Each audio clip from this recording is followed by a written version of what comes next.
Continuons notre travail sur les partages.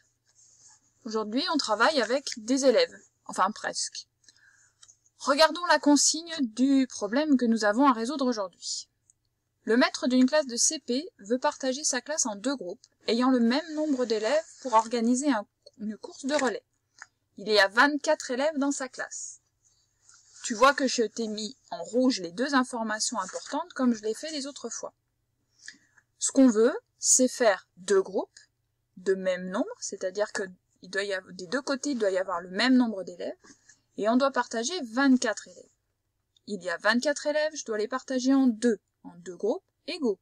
On va faire 2 équipes pour faire la course, comme on fait nous quand on fait du sport. D'accord? Tu vois, donc pour t'aider à comprendre, je t'ai dessiné 24 petits ronds qui représentent les 24 élèves. D'accord? Toi, tu n'as pas de matériel aujourd'hui. Si vraiment tu as besoin d'aide pour travailler, prends une feuille, un crayon ou une ardoise, de quoi écrire, quoi, et fais ton petit dessin si tu en as besoin. Sinon, tu peux réfléchir. Tu peux réfléchir dans ta tête en 2, comment tu fais pour partager en 2. Donc, je répète, il y en a 24. Tu veux partager en 2 parties égales. Attention, tu es prêt pour la réflexion? Mets en pause pour faire ta recherche. Or, pour faire ce travail, tu avais plusieurs solutions, plusieurs manières de faire en tout cas, mais il n'y avait qu'une seule solution. Alors comme tout à l'heure, on pouvait prendre les objets et puis les mettre par ligne. Alors, hop, on va se les mettre comme ça. Tiens, regarde là, j'en ai déjà 5. On va se les déplacer. Hop, hop, hop. Donc, je fais ma première équipe et je fais ma deuxième. Et je les mets en face, bien en face, comme ça je verrai. 3, 3, 4, 4, 5, 5, 6, 6, 7, 7, 8, 8, 9, 9, 10, 10, 11, 11, 12 et 12. Donc là, on voit bien qu'il y en a 12. On l'a entendu en tout cas. 12 de chaque côté. Il y avait une manière, peut-être as-tu remarqué quelque chose tout à l'heure. Revenons un peu en arrière. Regarde, je reviens en arrière moi. Peut-être as-tu remarqué qu'en rangeant, en organisant mes jetons en 24, eh bien on voit déjà se dessiner comment on va partager. Regarde, on a déjà un paquet de 10 et un autre paquet de 10. Tu les vois? Et du coup, sur les pions qui restent, on voit bien qu'on a 2 fois 2. Donc celui-là, je vais le mettre là-haut, et cela reste en bas. Et je lis facilement, du coup, ici 10 et encore 2. 10, 2, on le sait, ça s'appelle 12. On a bien 12 en haut et 12 en bas, et on est allé beaucoup plus vite. En fait, là en haut, on a la moitié, et encore là, la moitié. Quand on partage en 2, c'est qu'on fait la moitié. La moitié de 24, c'est 12. Et les moitiés, on les connaît. La moitié de 6, c'est 3. Rappelle-toi. Et regarde même dans ton répertoire additif avec les doubles. 6, c'est 3 plus 3. C'est 2 paquets de 3. 8, c'est 2 paquets de 4. C'est 4 plus 4. Les moitiés, c'est ça. Seulement quand on partage en 2. Et la moitié de 20, qu'est-ce que c'est? Regarde, on le voit même là. La moitié de 20, c'est 10 plus 10. C'est 2 paquets de 10. Et la moitié de 4, c'était 2. 2 paquets de 2. Donc on voyait bien qu'ici, on faisait facilement la moitié de 24 en partageant avec des choses qu'on connaissait déjà. Faisons un autre exemple. Regarde avec cet exemple-là. On en a plus. Alors, comment compter? Ouh là là. Mais non, regarde bien. Il y a des paquets de 10. On peut même les faire en vertical cette fois. 10, et encore 10, ça fait 20, Et il nous reste, regarde, il nous reste un paquet de 5, un paquet de 2, ça fait 7. Donc 10, 20 plus 7, 27. À toi d'essayer de trouver comment partager 27 en 2. Attention, il y a un piège. C'est parti, en pause. Alors ici, comme tout à l'heure, on voit facilement qu'on a un premier paquet de 10. Je le dessine au crayon comme toi. Voilà. Et je vois un autre paquet de 10 juste à côté. Voilà, alors s'il se cache, ne t'inquiète pas. Hop, le revoilà. Et il me reste ces 7 là. Alors ces 7 là sont... On va devoir les mettre dans un paquet et dans l'autre. Alors si je prends celui-là, que je le mets là, je vais faire pareil de l'autre côté. Celui-là et celui-là. Oui, parce que 7, on le trouve pas dans la table des doubles. 7, ça se partage pas en 2. Celui-là, je le mets là. Celui-là, je le mets dans ce groupe-là. Donc je vois bien qu'ici, je suis coincée. Et là était mon piège. J'ai bien ici 10 et encore 3. La même chose ici, 10 et encore 3. Donc 10, 3, ça fait 13. Et il y en a un que je ne peux donner à personne. C'est comme hier. Si je le mets dans ce paquet-là, il y en aura un de trop.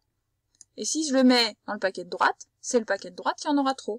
Donc je ne le donne à personne. Comme ça, le paquet de gauche et le paquet de droite ont le même nombre, personne n'est jaloux, et il en reste un. Donc 27, c'est 13 plus encore 13, plus encore un tout seul qui reste. La moitié de 27, on ne peut pas vraiment la faire, on est obligé de faire 13, plus encore 13, plus 100. Allez, à toi de repérer maintenant quand il va y avoir un petit truc qui reste tout seul, un élève tout seul, ou quand il n'y en aura pas. Faisons encore quelques exemples. Regarde bien, compte-les.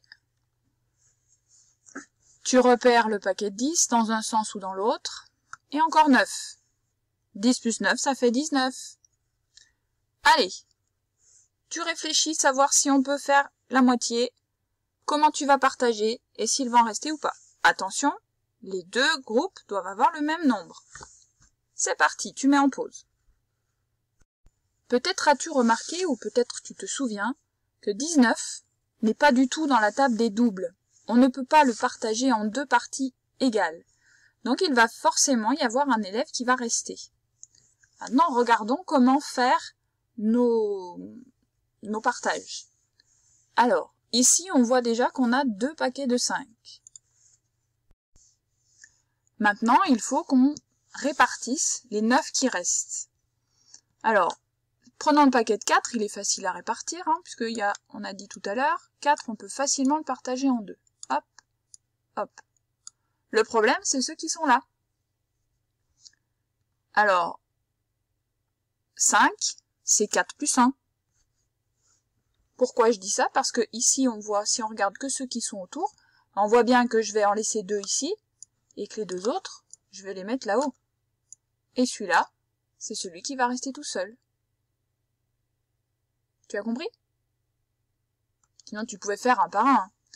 Donc 19, je peux le partager en 2 groupes de 9, et il y en aura un tout seul.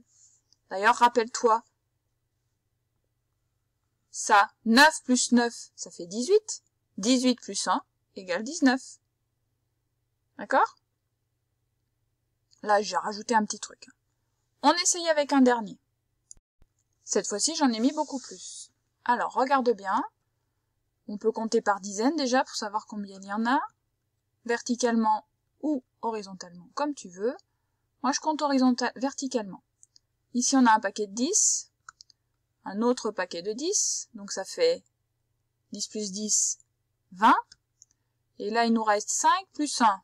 5 plus 1, 6. Donc, on a dit 20 plus 6. On l'entend avec nos oreilles. 26.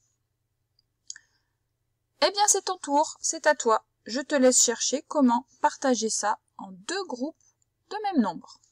C'est parti. Alors, on y va, on corrige? On a dit tout à l'heure, quand on a trouvé que ça faisait 26, qu'on voyait déjà 2 paquets de 10. Alors ici, et là, ou alors en vertical, ça n'a pas d'importance. On avait dit qu'on les prenait en vertical. Alors, hop, on va garder celui qui est ici, celui qui est là. D'accord? Et puis il va falloir qu'on partage les 6 qui restent. Mais dis donc, 6, il me semble bien que ça fait partie des doubles. 6, c'est combien dans les doubles? Va voir si tu ne sais pas. Mets la vidéo en pause et va voir. 6, c'est 3 plus 3. Ça tombe bien. Il nous faut 2 choses différentes, que ça aille dans 2 endroits différents. Donc on va en mettre 3 ici. Hop. Et les 3 derniers. Tiens, on va les mettre là. Hop.